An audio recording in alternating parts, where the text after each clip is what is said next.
Oke Tribunar, Assalamualaikum warahmatullahi wabarakatuh dan selamat sore. Selamat berjumpa kembali bersama saya Hasim Arfa di Tribun VIP.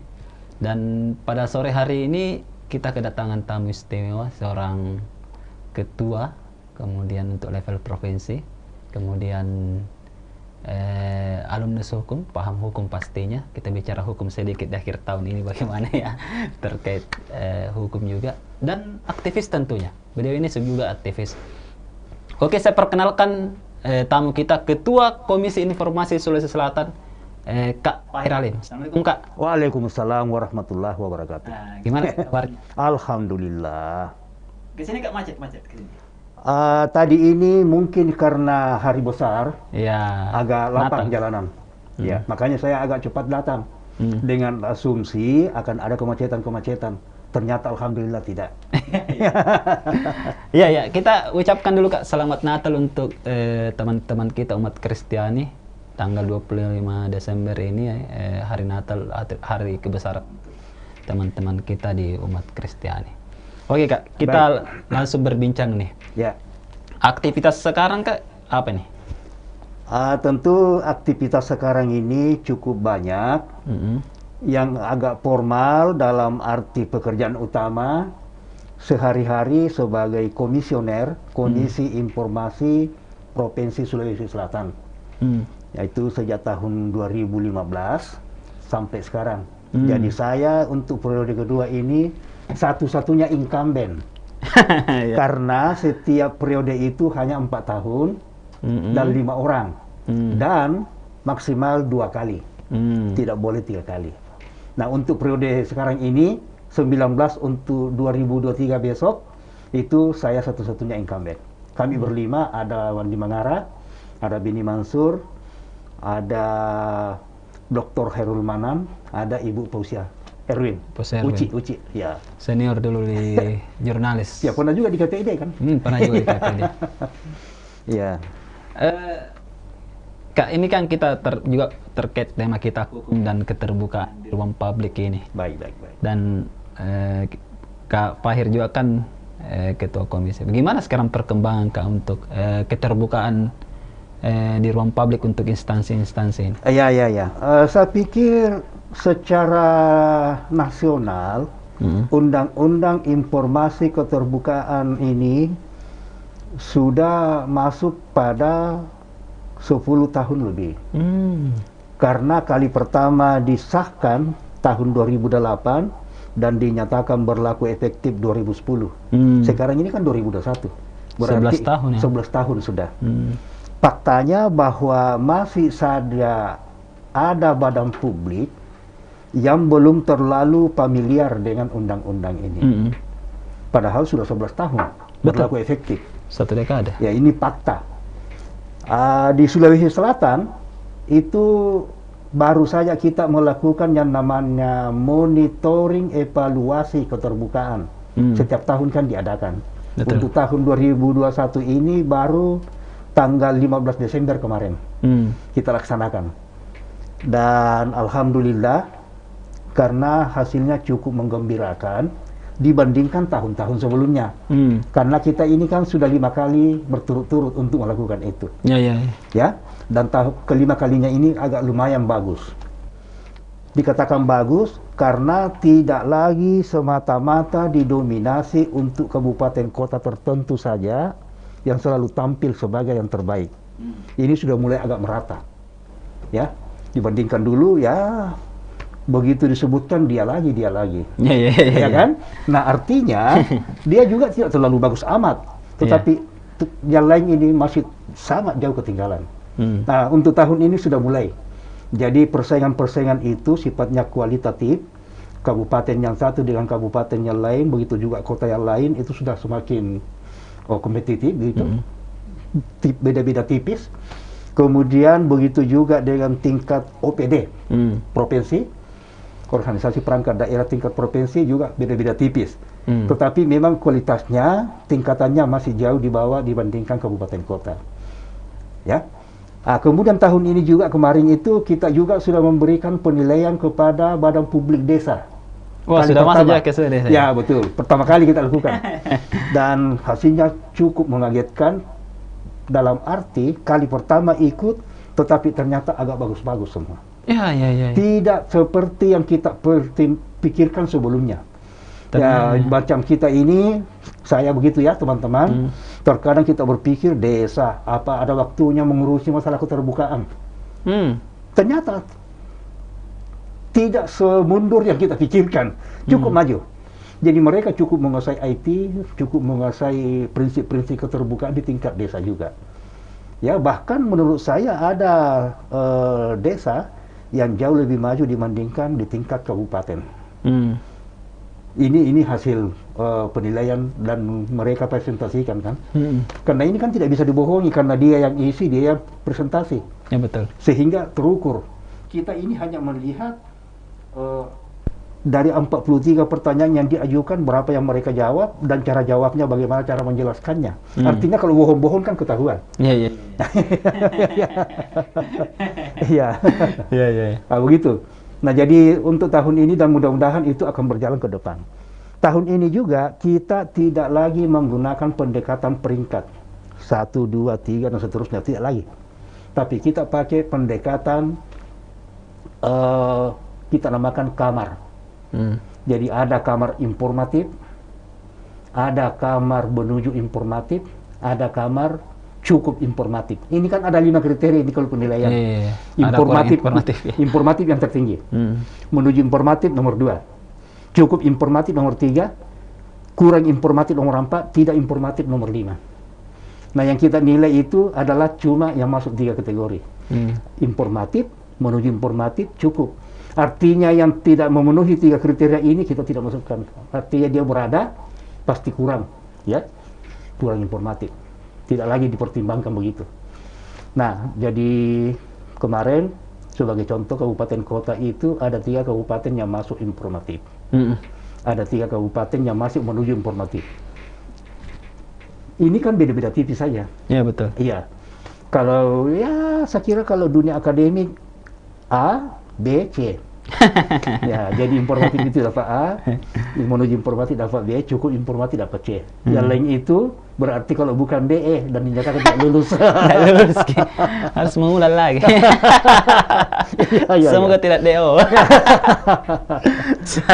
Ya. Menarik ini Kak, karena tadi saya dengar bahwa desa juga ternyata sudah masuk dalam klasifikasi terbuka publik. Tapi menarik memang sebenarnya Kak, kalau di desa itu, kalau kita jalan-jalan di desa-desa yang informatif itu, dia pasangkan baliho itu. Ah, betul. Itu yang, wah berarti ini bagus tuh ini. Itu sekira sudah merupakan standar utama. Apakah mereka punya papan bicara? Iya, betul. Jadi semua badan publik itu standarnya. Jadi tidak perlu diperintahkan, karena itu memang sudah standar. Ya, kalau Anda ingin dikatakan salah satu badan publik yang terbuka, salah satu indikator utama itu ada nggak papan bicaranya? Ya, betul. Dipasang, dana dari mana, program apa saja yang akan rencanakan untuk Anda lakukan pada tahun ini. Iya. Itu kan namanya menjelaskan. Ya, walaupun barangkali belum tentu juga dia mampu jelaskan kalau diverifikasi. Tetapi penampilan awal itu sudah memberikan keyakinan awal kan? Transparan itu. Transparan. Iya. Jadi itu dia, itu standar sekali itu. Nah, lalu yang lain-lain itu memang sudah tidak bisa lagi dihindari penguasaan yang namanya website. Karena di situlah nantinya yang akan, ini kan dunia digital ya. Nah, jadi tidak bisa lagi dihindari, dan ternyata di desa juga itu bukan hal-hal yang apa yang terjadi di kota. Ternyata juga semua desa sudah tahu. Ya, itu prinsipnya. Artinya mengerti juga, sangat mengerti tentang apa itu arti IT.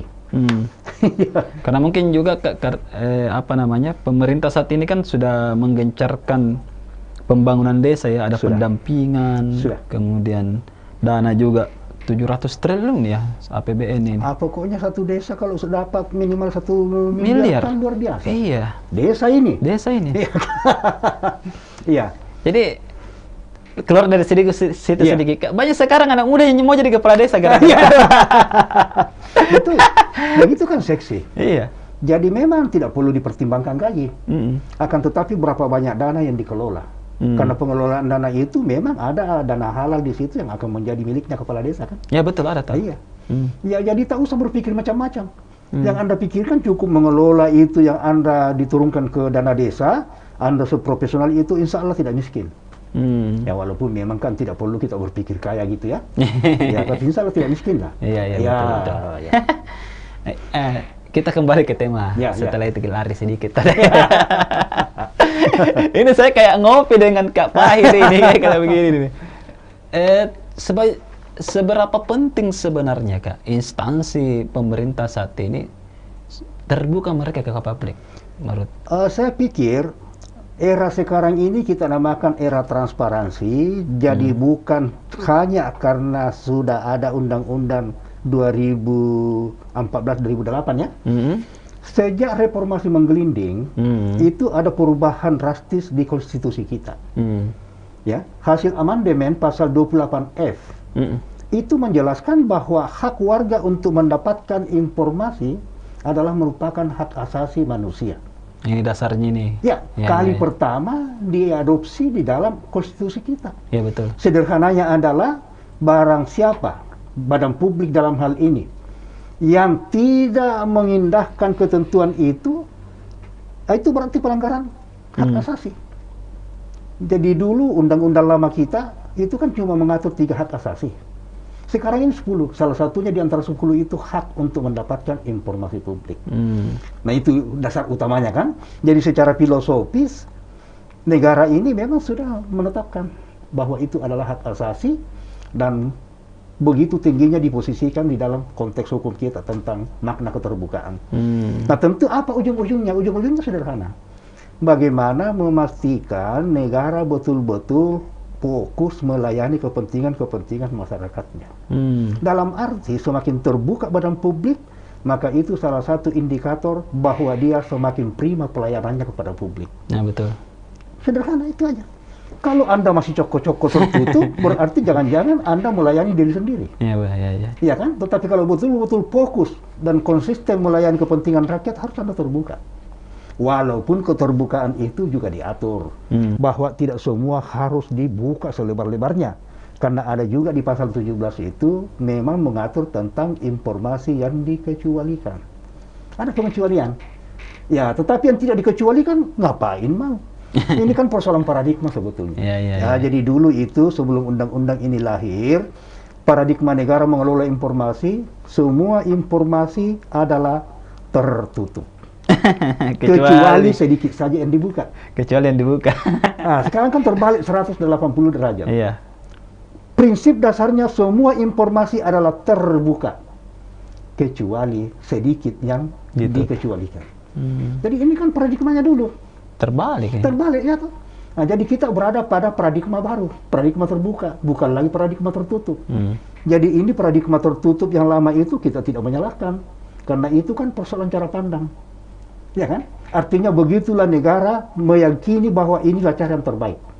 Dulu. Ya kan? Mungkin karena pertimbangannya bahwa kita baru merdeka, kecerdasan masyarakat kita masih sangat terbatas, kemampuan kita terbatas, maka apabila semua dibuka selebar-lebarnya, maka itu bisa mengundang mudarat yang lebih besar. Kira-kira begitu cara kita kan? Ya. Nah sekarang ini masa sih kita sudah merdeka demikian lama, 78 tahun ya? Ya, masa begitu terus kita punya? Dan memang kita akui setiap saat bahwa negara ini berhasil menggeser kecerdasan warganya. Artinya kalau warga sudah bergeser kecerdasannya, maka cara memimpin juga harus berubah. Harus kita memberikan kepercayaan kepada rakyat kita bahwa dia sudah mampu mengelola. Ya kan?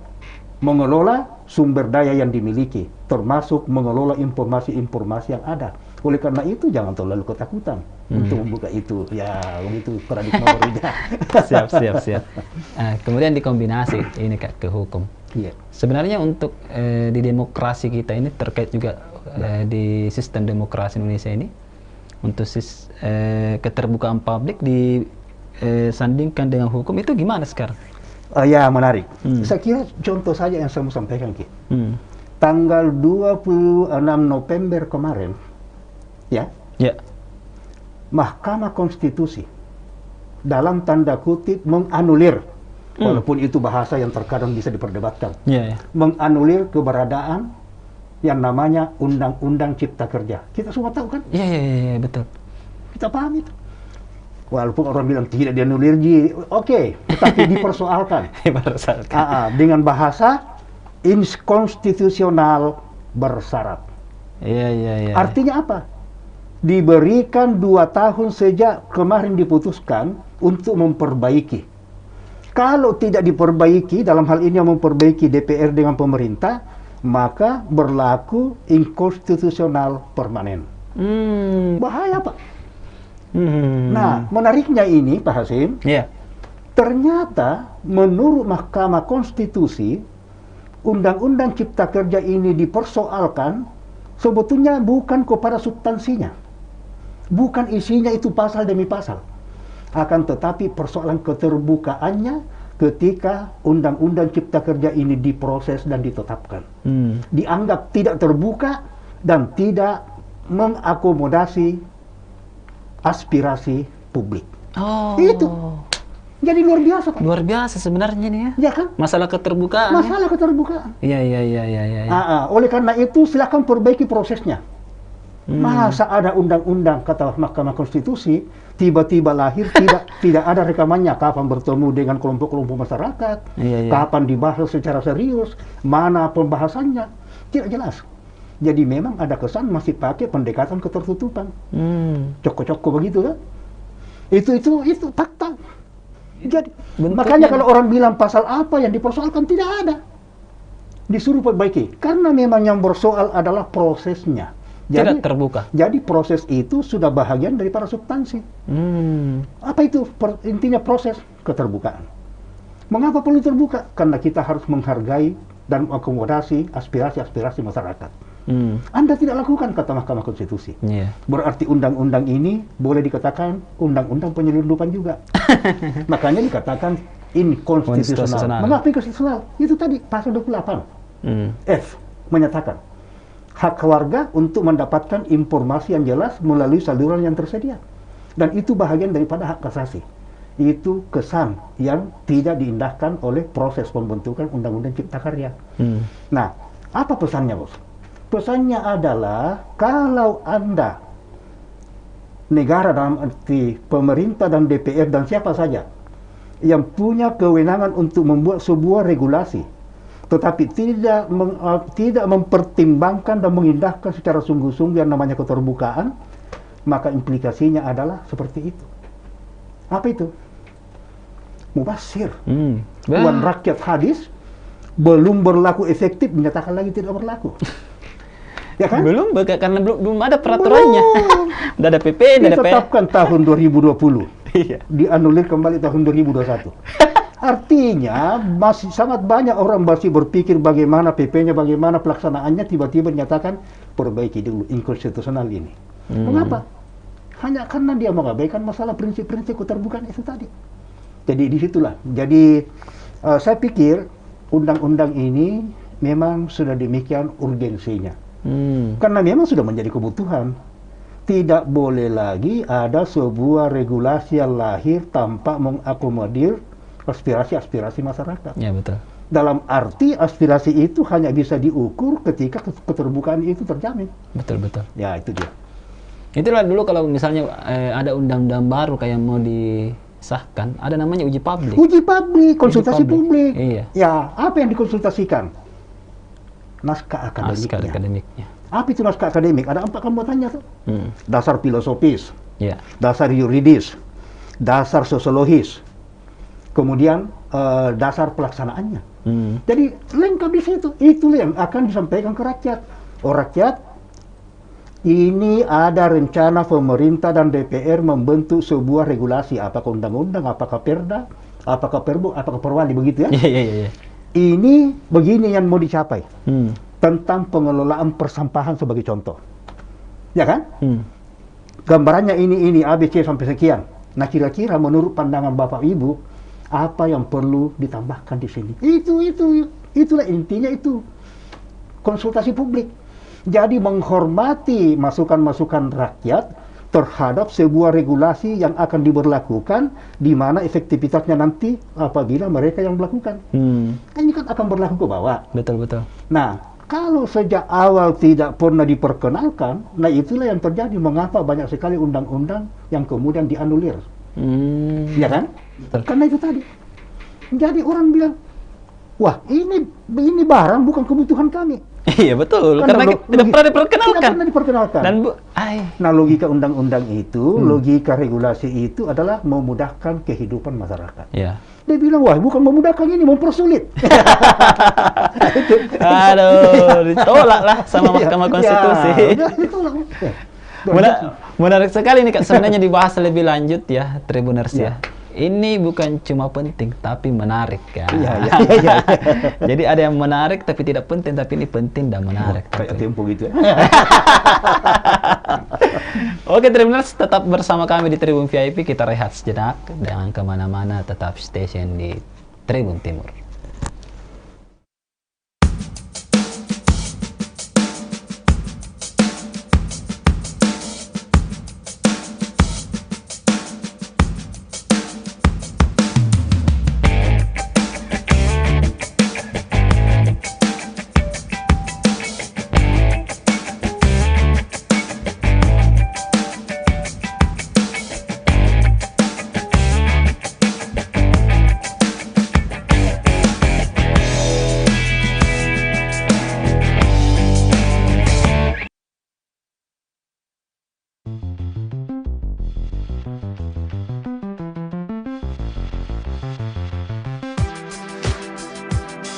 Jalan-jalan ke pantai, atau menaiki puncak gunung, melihat dataran indah, dan membayangkan lukisan alam Tuhan yang menakjubkan akan tersaji dalam sebuah liputan menarik juga eksklusif.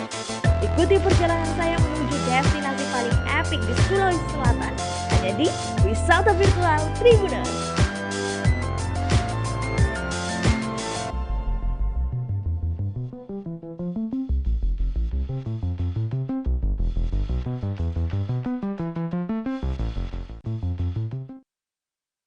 Tribuners, kembali lagi bersama saya Hasim Arfa di Tribun VIP dan masih bersama dengan Kak Pahir Halim, Ketua Komisi Informasi Provinsi Sulawesi Selatan. Hampir saya salah lagi. Kemudian, Kak Pahir memulai belajar hukum di Unhas. Bisa diceritakan sedikit Kak? Flashback nih kita. Kita ini mahasiswa dulu, itu kan kita boleh dikatakan bukan kutu buku. Ya, karena terlalu banyak ruang-ruang organisasi yang kita perlu masuki, karena memang zamannya ketika itu. Jadi pada zamannya saya kuliah, itu kan orang dulu-dulu, jadi memang kita ada namanya ekstrakurikuler, ada intra kan. Jadi ada kegiatan-kegiatan di kampus, ada juga kegiatan di luar kampus. Nah, jadi hukum itu kita pelajari mata kuliah sebetulnya ada memang macam-macam juga teman-teman. Ada yang memang sangat kuat membaca, ya, dan tidak saya berada pada posisi itu. Karena mengapa saya agak tertarik kepada organisasi ekstra.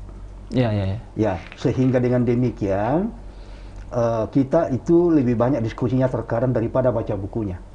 Akan tetapi disitulah sebetulnya hubungannya saling menguntungkan. Karena terkadang juga kawan-kawan yang membaca buku kuat, akan tetapi terkadang agak repot dia mengelaborasi lebih lanjut. Ya, jadi dia paham terkadang untuk dirinya, tetapi susah untuk bagaimana menjelaskan kepada orang lain. Ya, betul. Nah, oleh karena itu ketika dia sudah sampaikan itu, kita bisa tambah menjelaskan juga. Di situ interaksi terjadi sebetulnya. Ya, jadi yang membaca buku tadi bertambah pengetahuannya, kita juga yang tidak membaca buku kemudian mengerti tentang buku yang tadi itu dibaca ya, karena melalui sebuah diskusi yang berproses itu. Nah, itu gaya-gaya mahasiswa dulu.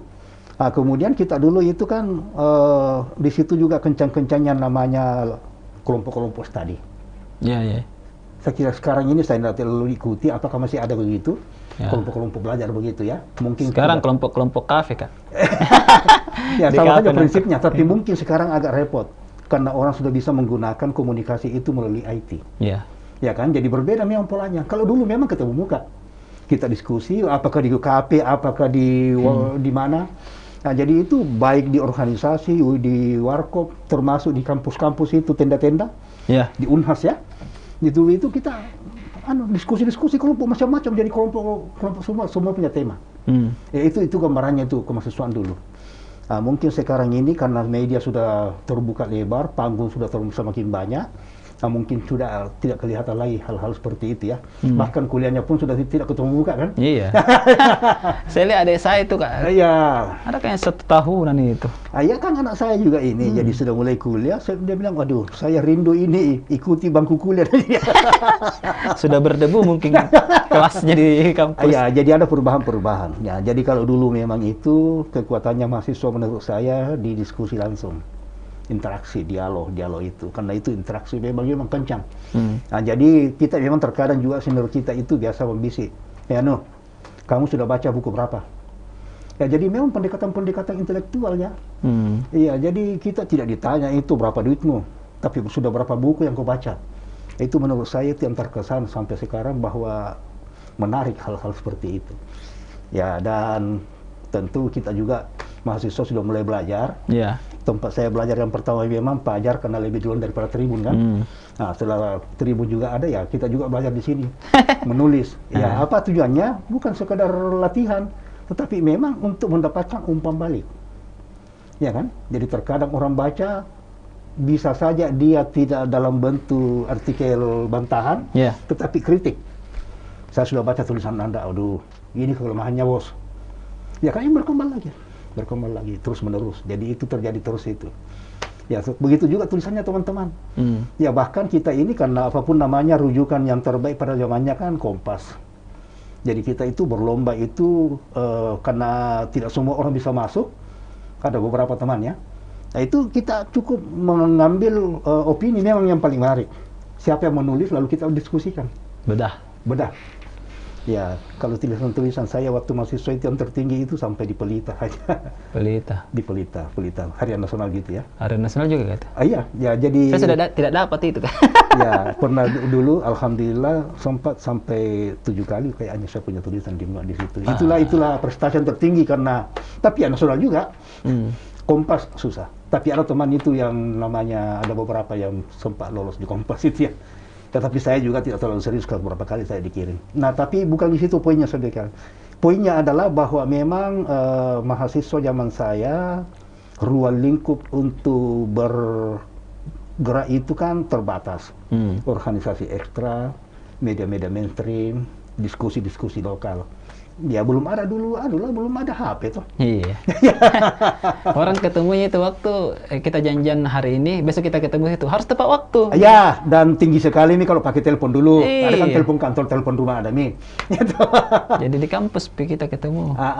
Setelah telepon, baru masuk pager kan? Iya. Pager lah itu yang dianggap sebagai sebuah alat yang paling canggih. Padahal pager ini hanya menjelaskan saya di sini. Iya, terbatas sekali. Saya pernah lihat pagernya bapak saya. Apa ini tulisannya? Dia menjelaskan saja posisinya. Iya. Ya kan, saya ada di Tribun. Misalnya kalau dilengkapi sampai jam sekian, berarti bisa. Ya kan begitu tuh? Iya. Ya, jadi itu gambaran masa lalu ya. Kemudian salah satu kebanggaan mahasiswa dulu itu kalau misalnya di organisasi, saya kan di HMI dulu. Iya. Itu kalau kita ikut acara-acara nasional. Jadi misalnya saya tahun 88 itu sudah mahasiswa ya, sudah tamat, tetapi masih ikut ke Kongres Aceh. Aceh. Tahun 88, kau belum lahir. Belum PKI itu saya. Jadi saya sudah sarjana baru di situ. Walaupun saya itu bebas kuliah itu 8 Kok bisa Kak, panjang banget itu, sarjana baru 86 sudah bebas kuliah, artinya dari susun skripsi kayaknya deh. Itu aksi kita berorganisasi RIA tuh. Jadi terkadang nanti ditegur oleh dosen, bos, jangan sampai nanti seolah-olah saya yang mempersoalkan, saya yang jadi salah sehingga Anda tidak selesai. Kenapa tidak buat? Baru kita kaget lagi. Tapi murni itu bahwa aktivis itu umumnya itu memang mengharamkan dirinya untuk dibikinkan skripsi. Iya betul. Ya kan ada juga yang terkadang dibikinkan. Ya tentu tidak disalahkan juga karena mungkin situasi ya. Tetapi seorang aktivis itu mengharamkan bagi dirinya, tidak boleh. Tidak boleh sama sekali. Tidak boleh, saya juga aktivis Iya. tidak boleh. Dikerja sendiri, toh. Sejelek-jeleknya apapun, Eh, mesin ketik. mesin ketik. Wah, dia gak bunyi terus. Sama waktu menuliskan mesin ketik dipakai. Siap. Nah, setelah itu berkenalan dengan dunia NGO. Ya. Gimana ceritanya? Jadi saya itu ketemu itu, memang kan kita di organisasi itu selalu membicarakan itu pikiran-pikiran kiri. Pikiran kiri dalam arti pikiran anti kemapanan kan? Ya, betul. Ya kan namanya juga ya anti kemapanan. Jadi salah satu yang menghipnosis kita cara berpikir itu antara lain adalah ada dunia baru yang namanya LSM, Lembaga Swadaya Masyarakat. Di mana tokoh-tokohnya ketika itu antara lain Adi Sasono, Iya. Dawam Raharjo, ya orang-orang dulu lah. Orang dulu. Yang memang berpikirnya itu kita menjadi simpati karena seolah-olah sangat membela rakyat gitu. Sebenarnya kalau saya lihat Ya, sama dengan kondisi kita itu sebenarnya. itu. Kita kan bukan dari orang mapan. Itu dia. Itu saya lihat itu kenapa Iya. banyak aktivis Itu. ke situ. Nah, itu dia. Jadi cara berpikir dan memang kita ini kan posisinya penyeimbang. Ada negara yang begitu luas kekuasaannya dan dia sangat menentukan. Super power. Superpower, ya kan? Nah, oleh karena itu perlu penyeimbang. Ini kan ada logikanya. Bahwa power tend to corrupt, absolute power corrupt absolutely. Itu kalau Lord Acton ya. Jadi artinya kekuasaan itu adalah cenderung disalahgunakan. Dan kekuasaan yang mutlak, kekuasaan yang absolut pasti disalahgunakan. Artinya harus dikontrol. Harus ada second opinion. Iya, betul. Harus ada penyeimbang. Nah, disitulah posisi NGO sebetulnya ketika itu ya, awalnya. Ketika itu, ya. Di situ logikanya. Bahwa ini negara kalau tidak diimbangi dia punya dominasi, maka pada gilirannya dia akan tindas rakyatnya. Suka tidak suka akan begitu. Nah, begitu cara pikirnya itu. Jadi memang harus diimbangi. Ya, karena dia keasikan, memberikan penafsiran sendiri apa yang baik, apa yang buruk. Dia sendiri yang pikirkan kan. Padahal belum tentu baik untuk rakyat. Ya, betul. Begitu cara pikirnya dulu. Ya kan. Bahwa kemudian ada DPR, iya. Tapi DPR kan dianggap juga bersekongkol bahagian daripada negara yang kemudian sudah dianggap terkontaminasi. Situlah NGO sebetulnya muncul itu dan itu hangat dibicarakan awal-awal mulai 80-an sampai akhir begitu kan. Sampai 90-an masih menggelinding terus. Nah, disitulah. Jadi kita itu, saya ini termasuk Gus Dur kan salah satu itu orang yang menjadi rujukan. Nah, jadi kita ini, kami ini, saya dalam tanda kutip, ketika itu justru daya tariknya. Karena LSM itu dianggap sebagai salah satu musuh dalam tanda kutip oleh negara. Iya. Nah, anak muda juga kan suka yang begitu. Jadi kita ini berada pada organisasi sebetulnya yang tidak nyaman. Karena selalu diuber-uber kan. Iya, Tetapi betul. di situ menurut saya manis daya tariknya justru. Ya namanya juga anak muda pasti kan suka menantang yang agak mengerikan sedikit toh. Suka tantangan. Suka tantangan. Dan di situ ada nilai. Bukan sekedar tantangan buta-buta. Ada nilai. Iya. Ya, apa nilainya? Nilainya adalah karena kita ini memang sedang memperjuangkan kepentingan orang banyak. Iya. Hanya saja kita salah atau beda pandang dengan pemerintah, kan begitu? Betul. Ya, pemerintah katakan A yang terbaik, kita bilang tidak. Harus ada yang begini. Nah, begitu kira-kira itu. Jadi penyeimbang, diimbangi cara pikirnya. Setelah itu aktif di LSM, awal-awal adanya demokrasi kan pemilihan langsung. Kak Pahir ini salah satu komisioner awal KPU ya? Betul. Iya. Nah, ini kan sebetulnya ini ketika reformasi menggelinding 99 kan? Iya. Nah, kita itu NGO itu kan booming di mana-mana toh.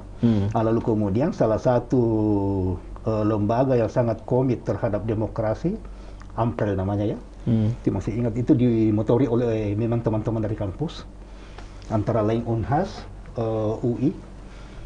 Nah, itu Amprel kerjasama dan salah satunya adalah itu nanti memantau bahwa memang sudah saatnya pemilihan langsung. Dan salah satu caranya untuk memastikan pemilihan langsung itu nuansa demokratisnya, ini kan demokratisnya, karena dianggap yang dulu-dulu itu kan belum pemilu sudah ditok pemenangnya kan? Iya. Iya. Bukan cuma berubah. itu, kayak doktrinisasinya Ya, itu. jadi Saya kan dulu- keluarga tentara. Ya. Aduh, kakek itu dulu. Pokoknya itu saja. Sudah. Ya, kita kan masih ingat dulu itu namanya lembaga pemilihan umum itu dari pemerintah semua. Dalam hal itu Mendagri. Ya, pasti toh? Pasti dibawanya situ. Ya, Mendagri pasti punya bagian. Nah, sekarang ini di situ telah dibentuk Komisi Pemilihan Umum yang bersifat independen. Iya, betul. Nah, itu dimulai memang. Jadi saya di Kota Makassar teman-teman di provinsi ada Mapinawang, Ya, Kak Mapi yang Aidir. pertama. Iya. Kemudian di pusat ada Hamid Awaluddin, Iya. ya kan? Nah itu jadi saya pikir itulah sebuah tuntutan reformasi. Salah satu amanah reformasi itu bagaimana memastikan demokratisasi. Dan salah satu yang harus dipastikan proses pemilihannya adalah pemimpin. Iya, betul. Nah itulah maka jadi bentuk itu Komisi Pemilihan Umum. Awalnya itu ya, Ya. Tribuners ya. Bagaimana kita mesti waktu itu kan baru masuk demokrasi, kemudian seperti Kak Pahir yang katanya menjadi Ya. komisioner di waktu itu. Dan tantangannya gimana waktu itu, Kak? Se- Kita baru lepas ini dari otoritarisme. Iya, jadi ketika itu memang ada kesan euforia bahwa seolah-olah perjuangan sudah selesai ketika semua ini lembaga-lembaga sudah terbentuk dan kita kuasai kan. Ya, jadi tantangannya itu, dan tantangannya menurut saya tidak terlalu berat karena belum ada tandingan. Tantangan itu bisa muncul sebetulnya kalau sudah ada yang mendahului. Kalau pertama itu biasa-biasa saja, ya kan? Iya, betul. Nah, itu kan pertama. Jadi kita belum tahu apa bandingannya. Kalau dikatakan ini sukses, mana yang tidak sukses? Pertama kali kan pemilihan langsung. Iya, betul. Jadi ketika itu memang hampir semua orang sadar, menurut pemahaman saya ya, termasuk partai politik, bahwa kita sedang berada pada sebuah era yang sangat berbeda dengan kemarin. Oleh karena itu ada rambu-rambu yang kita harus menyesuaikan diri. Ya bayangkan bos, bayangkan tidak masuk akal. Partai politik tiba-tiba diadakan verifikasi faktual terhadap anggotanya. Iya. Dan tertib. Itu luar biasa. Walaupun memang terkadang juga ada kesan bahwa itu dibikin-bikin dalam arti kantornya terasa sekali bahwa baru diadakan mejanya. Iya. Tetapi menurut saya patuh begitu loh. Patuh mengikuti itu. Dan harus ada tanda tangan. Mungkin saja ada yang sudah dipalsu di situ tapi tanda tangan ada. Artinya dia bekerja sesuatu yang sebelumnya itu mereka tidak pernah pikirkan. Ya kan? Ini kan administrasi, tetapi itu kan bagian dari demokrasi. Ya kalau memang kau punya anggota berapa banyak, mana buktinya, mana namanya, namanya pun kemudian mana tanda tangannya. Itu kan itu yang diatur dulu. Iya, betul. Verifikasi itu untuk membuktikan bahwa memang Anda itu mendapat kepercayaan publik, lembaga Anda, begitu loh. Jangan cuma klaim seperti dulu-dulu kan. Kalau dulu-dulu kan orang tidak tahu kalau namanya ada di partai itu. Nah, iya kan? Iya, tiba-tiba aja. Nah, ini sudah ini yang antara lain mau diperbaiki. Makanya ada namanya verifikasi faktual terhadap keanggotaan.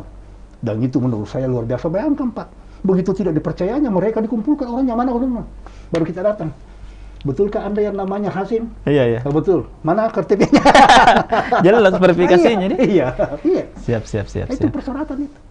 Tapi setelah itu Kak, setelah mungkin 20 tahun kita demokrasi ya, dan sekarang mungkin Kak Pahir juga Iya. bisa merasakan bahwa ternyata ada tantangan lain. Gitu. Betul. Nah, jadi saya pikir sebuah sistem yang berlaku memang secara teoritis setiap 20 tahun itu harusnya dievaluasi. Setiap 20 tahun harusnya dievaluasi. Sebab sekuat-kuatnya orang, sekuat-kuatnya sebuah regulasi, umumnya itu hanya seketika sudah sampai 20 tahun, evaluasi efektivitasnya. Kalau dipaksakan juga, biasanya itu melahirkan otoritarian baru. Nah inilah sebetulnya menurut saya sistem pemilu sudah saatnya untuk dievaluasi. Itulah saatnya mengapa banyak orang yang mulai mempersoalkan kembali itu yang susunan-susunan itu tadi. Iya, betul. Ya kan? Dulu kan mengapa semua orang punya peluang yang sama untuk dipilih menjadi anggota DPR sebagai contoh. Iya. Tanpa harus nomor 1, nomor 2. Artinya urutan nomor itu diabaikan. Iya. Ya, logikanya sederhana. Agar supaya semua orang betul-betul terukur kepercayaannya. Tapi belakangan sudah mulai dikoreksi kan? Karena itu kemudian mereduksi terhadap kualitas-kualitas keanggotaan. Apa itu yang tereduksi? Umumnya yang terpilih menjadi anggota dewan ternyata ada kesan hanya yang punya duit. Ya kan? Nah padahal kualitas sebuah anggota dewan itu harusnya memang kemampuan-kemampuan dasar. Paham tentang bagaimana mengelola rakyat, paham adalah kompetensi-kompetensi khusus, bukan semata-mata barang jualan. Hasil dagangan, hasil dagangan kan namanya kalau dibeli saja. Iya, betul. Nah itu yang dikoreksi, itu antara lain kan. Nah oleh karena itu ada lagi yang mau mengatakan kembali lagi ke nomor urut. Mengapa nomor urut? Karena kita perlu hargai partai politik. Partai politik inilah yang akan menentukan kader mana yang dianggap paling terbaik. Biarkanlah dia susung. Maka yang terbaik itulah yang mendapat prioritas untuk dipilih kembali seperti dulu lagi. Iya, betul. Ya itu Banyak, dan semua menurut saya sah-sah saja untuk sebuah masukan, karena ketika pemilihan bebas dalam tanda kutip ini berlaku 20 tahun, ternyata juga tidak bagus-bagus amat outputnya. Kita juga tidak disuguhi dan mendapatkan anggota dewan yang ideal. Bahkan ada kesan anggota pemilihan, sistem pemilihan ini mereduksi keberadaan partai politik. Karena orang bilang, ngapain masuk partai politik? Nantilah kalau pendaftaran caleg kita masuk dan terpilih. Ya kan? Jadi orang bilang, wah, mana kita ini sudah berdarah-darah di partai kok tidak ada. Ya kan? Nah, jadi padahal pilar utama demokrasi itu kan partai politik. Kalau begitu ya hormati partai politik. Itulah antara lain kira-kira begitu ya. Tentu politisi yang lebih paham karena dia mendalami. Tetapi kita sorot dari luar, memang sangat wajar kalau sebuah sistem itu setiap 20 tahun dievaluasi lagi. Diadaptasi paling tidak. Kalau memang betul-betul belum bisa dirubah sebuah total kan. Ya tidak bisa dipertahankan. Menarik di Indonesia ya, karena kan negara kita juga masih berkembang, kemudian orang-orangnya juga di sini juga masih berkembang semua. Bayangkan kalau misalnya kita lama sekali di sistem otoritarian ya. Wah, lama banget kita. Nah, itu menjadi tantangan kita, memang itu adalah tantangan perubahan paradigma cara pandang. Jadi kita ini sudah berada di era reformasi, tetapi cara pandang dan perilaku kita masih orde baru misalnya kan. Nah, itu memang agak repot memang. Ada istilah juga Kak bahwa feodalisme masih terjadi sampai sekarang. Itu juga masalah. Cara pandang tuh, cara pandang lama. Kalau ada orang yang persoalkan kita punya posisi, kita marah. Cara pandang dulu kan? Iya, betul. Ya, kalau ada kita ini pejabat, baru ada informasi yang kita kuasai, lalu orang minta-minta disuruh buka, marah kita. Seolah-olah semua itu milik pribadi kita kan? Itu saya lihat. Ya, padahal Anda itu pejabat publik. Anda siapa yang dilayani rakyat. Kalau begitu, yang Anda miliki itu milik rakyat hakikatnya. Cuma Anda yang mengatur. Nah, itu kan cara pandang. Itu informasi sebagai contoh lah. Jadi begitu dia masuk, jangan. Siapa yang bilang rahasia negara? Begitu tuh. Rahasia negara. Betul. Rahasia negara apa lagi? Itu haknya rakyat untuk tahu. Ya, Anda kebetulan memang dan diwajibkan malah oleh undang-undang kan, diwajibkan untuk membuka itu. Jadi masih banyak yang seolah-olah entah ada apa di belakangnya. Mungkin ujung-ujungnya salah satunya dipikir sedang dimata-matai, apakah misalnya lembaganya ini dianggap korupsi atau tidak, ya kan? Padahal sebetulnya, tapi memang salah satu tujuan keterbukaan itu mencegah itu juga. Ya, mencegah korupsi juga. Ya, ini kan transparan. Ya, secara prinsip ini undang-undang kan ada 4 poin yang ingin dicapai. Yang pertama adalah keterbukaan itu ingin memastikan tidak ada undang-undang atau regulasi yang diselundupkan, yang harus terbuka. Satu tak? Yang kedua, keterbukaan itu mengharapkan agar supaya partisipasi masyarakat betul-betul dihargai, sehingga dengan demikian prinsip-prinsip pelaksanaan pemerintahan yang baik atau dengan good governance betul-betul dapat diterapkan. Lalu yang berikutnya adalah bahwa undang-undang ini keterbukaan ini sangat diharapkan untuk memastikan tidak ada lagi ruang yang begitu lebar untuk melakukan praktek-praktek yang namanya kolusi, korupsi, dan nepotisme. Itu memang yang ingin. Jadi diharapkan supaya kolusi, korupsi, dan nepotisme tidak begitu menjadi-jadi. Salah satunya ukurannya adalah terbuka. Mengapa? Kalau kita terbuka berarti bersedia dikontrol. Kan logikanya sederhana. Kalau saya terbuka berarti saya memproklamirkan diri untuk dikontrol. Silakan. Tapi kalau saya tertutup, logikanya adalah jangan kontrol saya. Nah, praktek-praktek korupsi semua orang tahu bahwa itu selalu terjadi pada ruang abu-abu, ruang gelap, dan ruang tertutup. Iya kan? Betul. Jadi itulah filosofinya. Itulah yang mau dicapai sebetulnya. Ya, jadi tapi tiba-tiba mungkin entah apa yang terjadi, ini kan pencegahan. Jadi kita ini tidak sedang seperti KPK mengadakan penyidikan, pencegahan ini. Artinya kita minta supaya dibuka agar supaya tidak terjadi itu tadi kolusi, korupsi, dan nepotismenya. Ini pertanyaannya seolah-olah sudah terjadi itu sehingga dia merasa dimata-matai, ada kesan seperti itu. Akibatnya resisten kan? Iya, betul. Padahal kan memang kalau Anda berani menjadi pejabat publik, maka biasa dia dikontrol. Ya itulah kan bahasanya teman kita ini NGO yang keras. Kalau bersih, kenapa risih? Ya kan? Kalau saya sih betul. Ya, jadi intinya adalah bahwa keterbukaan itu salah satu alat pencegahan kolusi, korupsi, dan nepotisme. Ya. Itu poinnya ya. Itu Bahwa poinnya. keterbukaan adalah alat untuk Iya. mencegah KKN. KKN. Siap. Iya. Nah, kalau misalnya Tribuners yang mau bertanya silakan di kolom komentar Facebook dan Facebook Tribun Timur. Ini ada ini. Dari The New Explorer, keterbukaan informasi membuat orang dengan cepat dapat mengaksesnya. Nah, betul kah ya bahwa keterbukaan informasi orang cepat bisa dapat mengakses ya? Iya. Saya kira itu tujuannya. Iya, makanya itu undang-undang memastikan bahwa keterbukaan informasi itu wajib dilakukan oleh badan publik dan rakyat berhak untuk mendapatkan semua akses informasi sesuai dengan jaringan jaringan informasi yang tersedia, alat-alat informasi yang tersedia. Bisa melalui website, bisa melalui internet, bisa melalui IT, macam-macam medsos, semua itu.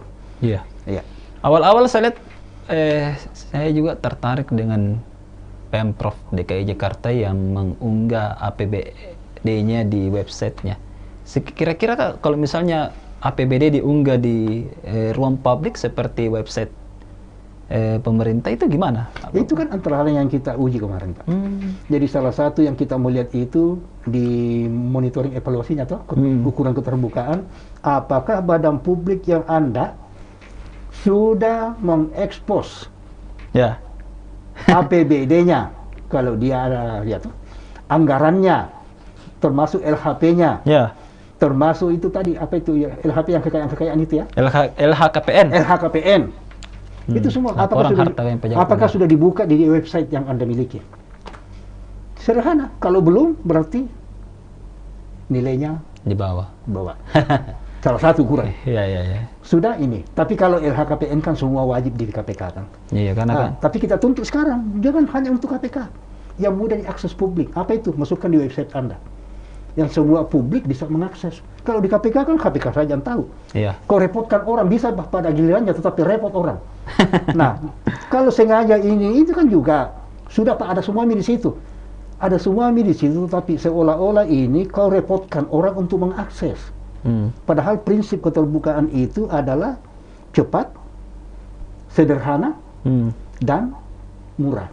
Cepat, sederhana, murah ya. Nah, apa itu sederhana? Jangan berliku-liku dong. Orang buka langsung ada nih. Ya, artinya tidak boleh juga langsung itu, tapi jangan dipersusah. Misalnya, kami Pak semua data-data itu ada di website, tapi website ini terhubung langsung dengan Kemendagri. Itu kesusahan orang. Ada nggak kau punya website khusus? Iya betul. Nah itu dia, langsung orang bisa lihat tuh. Ini dibuka lagi macam-macam. Mana lagi kalau terjadi apa namanya itu? Gangguan-gangguan. Macam-macam tuh nasional Pak. Nasional baru informasi desa mau dicari. Contoh, kok repotkan orang tuh. Iya. Begitu nih ya. Begitu juga LKPN, jangan hanya ke KPK, tapi juga munculkan di website yang Anda miliki, supaya semua orang bisa lihat.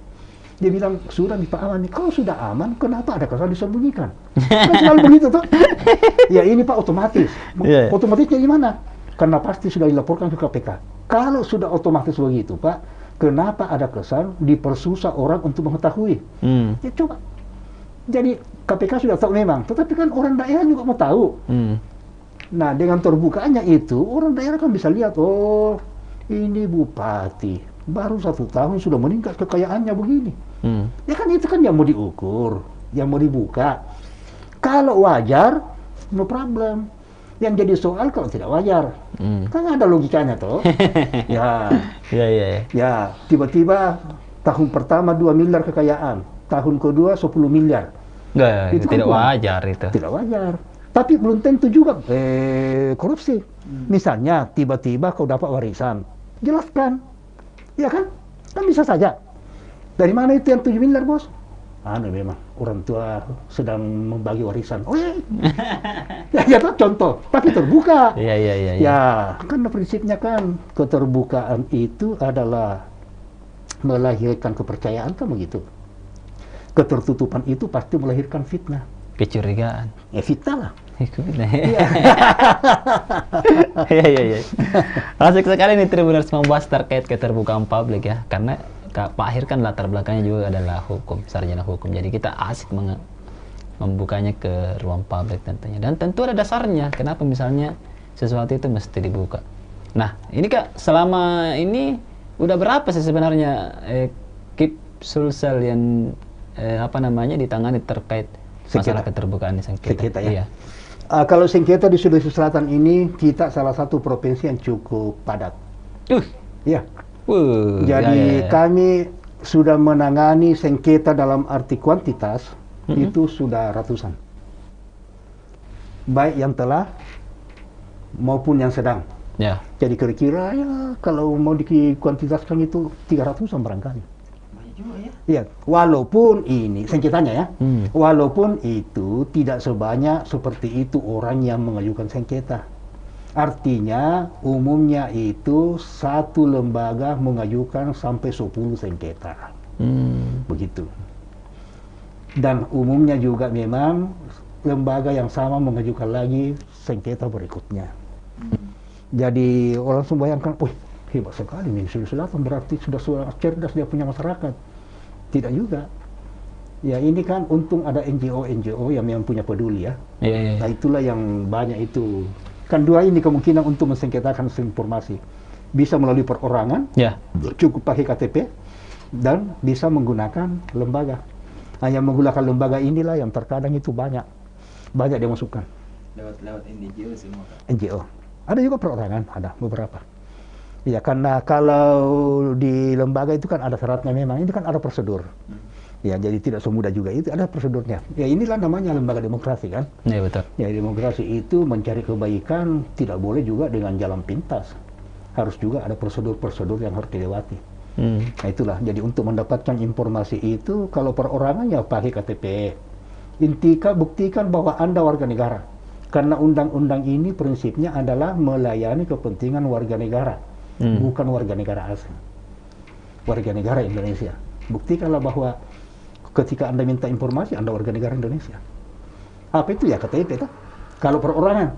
Kalau lembaga, kita syaratkan bahwa dia mendapat pengakuan dari Menkumham. Sebab kalau mereka saja yang bikin juga, ya bisa juga abal-abal kan? Ya betul. Inilah ukurannya semua. Supaya kita tidak memelihara penumpang-penumpang gelap. Artinya orang hanya memanfaatkan karena ada undang-undang, tetapi dia sendiri tidak tertib untuk mengikuti prosedur-prosedur yang berstandar demokratis. Ya itu kan kita anjurkan. Jadi prosedur itu penting Pak. Iya. Selama ini yang paling lama kasusnya kita tangani ini kasus yang mana ini? Panjang lah sidang ini. Sebetulnya tidak bisa juga dikatakan begitu karena ada masa waktunya. Oh ada, jadi hampir sama semua waktu. Hampir sama, jadi sama semua. Walaupun memang ada yang melebihi waktu yang kita butuhkan, itu bukan karena kita, karena mereka juga. Kan contoh begini, kalau Anda tidak datang hari ini, kita tunda 2 minggu, paling lama. Diundang lagi, tidak datang lagi, ya kan? Nanti sudah mau habis waktunya, mau kita eksekusi, datang lagi. Padahal sebetulnya intinya itu prinsipnya adalah diharapkan setiap sengketa selesai maksimal 100 hari kerja. 100 hari kerja. Yang menarik juga nih Kak, ini kan sementara pengumuman PNS ini, CPNS untuk nonton ini, jalan CPNS. Oh ya. Ada biasanya kan merasa, saya dicurangi ini.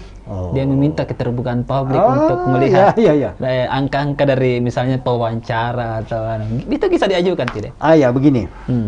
Kalau itu pernah kita tangani. Ya, jadi prinsipnya adalah karena semua memang ini tidak bisa terbuka semua juga.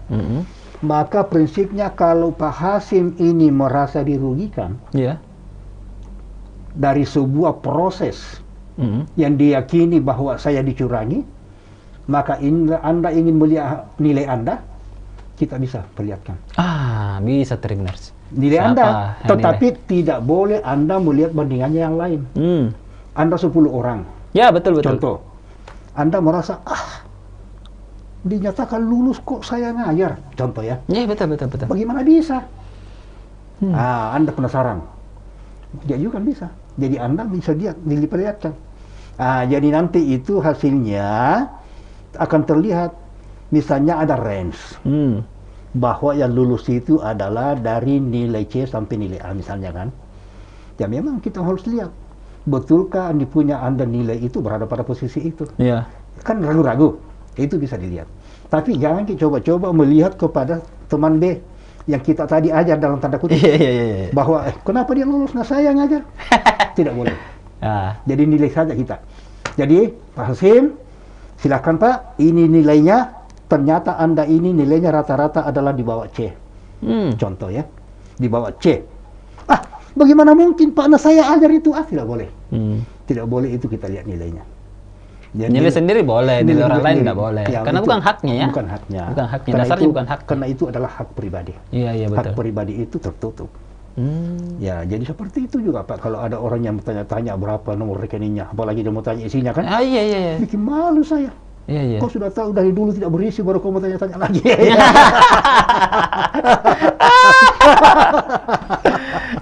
Itu kan kalau pribadi. Kalau misalnya lembaga yang meminta, Maksudnya? anggaplah ada lembaga pemantau ini. Iya, kepentingannya apa? Ya.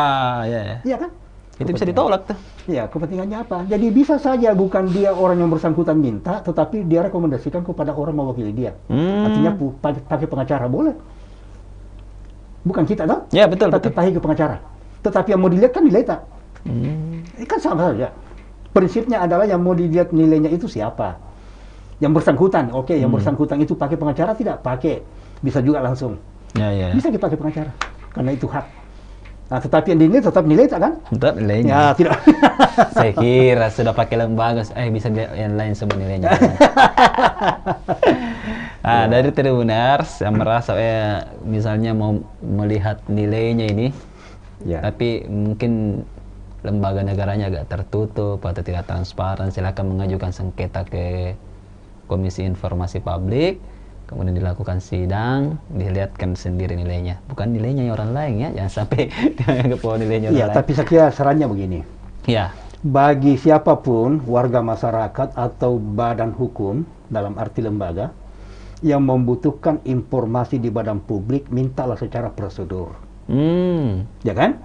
Kalau ternyata diminta melalui prosedur itu Anda tidak mendapatkan haknya, barulah dibuka ruang untuk bersengketa ke kami. Ya jangan juga baru prosedur dulu ya. Prosedur dulu. Ikut dulu prosedurnya. Karena itu bahagian daripada proses demokrasi. Apa itu prosedurnya? 1, dalam 7 hari pertama kita minta bersurat. Bersurat itu kalau tidak ada juga surat, karena di badan publik itu insya Allah sudah sedia formulir diisi. Apa yang diisi? Siapa nama Anda? Ya gitu tadi prinsipnya warga negara Indonesia. Ya betul. Ya di mana alamatnya? Kemudian apa tujuannya untuk meminta informasi? Itu prosedur. Ya kan? Nah setelah itu sudah selesai, ternyata badan publik yang bersangkutan 7 hari pertama tidak bisa memberikan atau belum bisa memberikan, dia harus menyurat, membalas bahwa belum bisa kami minta, belum bisa kami penuhi karena informasi yang Anda minta misalnya agak berat, cari baru dicari, maka bisa 10 hari pertama, bisa diperpanjang 7 hari lagi. Jadi 10 hari pertama untuk meminta toh. Ya. Jangan baru hari kelima datang mau marah-marah. Karena ada batas maksimal kan? 10 hari badan publik itu mempelajari dulu. Apa yang diminta, ini sampara. Oh ini. Oh iya. Wah bagaimana no? Oh ya agak repot itu Pak, karena ini baru mau cari dulu. Jadi belum bisa dipenuhi dalam 10 hari pertama, belum bisa Pak menyurat. Kami minta tambahan waktu 7 hari. Misalnya kan? Nah setelah itu, kalau memang pada akhirnya sudah minta tanya waktu ternyata tidak bisa dikasih menurut dia, kan bisa saya dinda kasih. Kalau dia anggap misalnya ini adalah termasuk informasi yang dikecualikan tadi itu. Iya betul. Ya tak? Tapi kalau tidak puas ini pemohon, tetap bisa disengketakan. Ataukah memang tidak ada respon, tidak ada respon sama sekali. Oh iya. Ya kan? Maka langsung bisa keberatan ke kami. Keberatan ke. Ya setelah keberatan ada prosedurnya lah.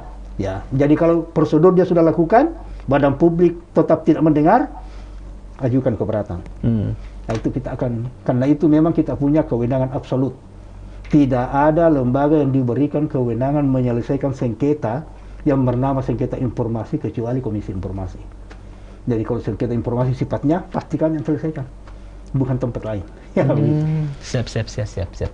Menarik sekali ya Tribuners, apalagi teman-teman ini kan baru-baru ada pengumuman CPNS hari ini nih, mulai dari tadi malam saya ada juga itu yang orang sengketakan. Bagaimana kalau wartawan? Ya. Nah ini ada 2 yang berbeda. wartawan juga itu warga negara Republik Indonesia, tetapi sepanjang Pak Hasim pakai kartu wartawannya, maka yang berlaku itu adalah Undang-Undang Pers. Undang-undang Pers. Karena itu namanya lex specialis. Ada aturan khusus yang mengatur. Jadi berlaku 40/99 ya. Nomor 40 tahun 99 Ya, itu dia. tentang pers. Ya, itu yang berlaku. Ya. Bukan Undang-Undang 14 2008. Karena kita pakai kartu pers. Nah, itu kita terkadang juga itu ada yang persoalkan. Ya. Saya bilang ya berlaku Pak Anu namanya lex spesialis.